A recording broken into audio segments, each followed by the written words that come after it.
It is estimated that 500,000 Kentuckians will struggle with an eating disorder at some point in their lives. That's according to the National Eating Disorders Association. Yet the state has very few resources to actually deal with those disorders. It is hoped a new bill, though, will change that. Our Mariel Carbone reports.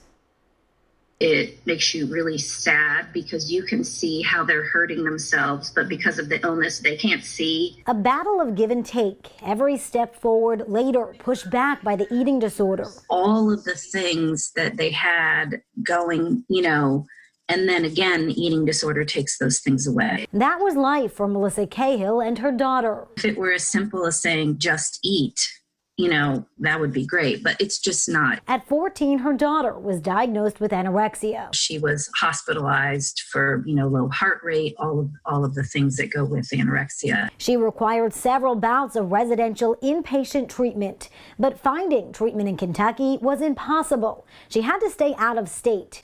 Plus, many places aren't covered by insurance, meaning bills can skyrocket, leaving a glum outlook for those suffering. Was there ever a point where you feared this eating disorder would actually kill your daughter? Yes. There would be mornings when I would wake up and I would go check to make sure she was still breathing. And it's not an unrealistic fear to have. 30 million Americans suffer from eating disorders. And it's not about what you eat or don't eat. It all starts up here. It's a mental illness. In fact, it's the second deadliest mental illness in America, only behind opioid addiction. It's why the passage of this Kentucky bill is such a big deal. It was almost surreal. Kentucky Governor Andy Beshear signed Senate Bill 82 into law last month. The bill establishes the Kentucky Eating Disorder Council. Cahill, along with other advocates across the state, helped pass it. Particularly in Kentucky, it is a great need. Dr. Ashley Solomon is hopeful it'll make a big difference. She treats patients in Ohio and northern Kentucky at the Eating Recovery Center.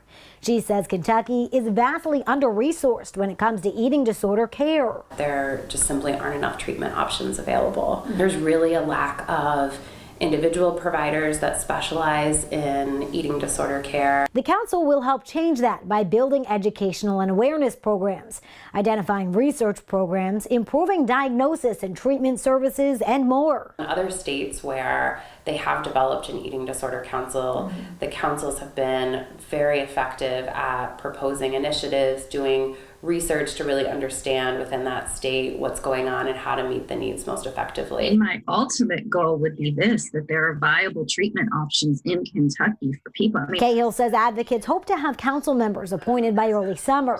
They'll be from all different sectors, from insurance to public health, and even members who are recovering from an eating disorder. In the meantime, she hopes the bill's passage provides some hope for a healthier future. Through one day at a time, and every little success, you build on that, and it is possible. Mariel Carbone, WCPO 9 News.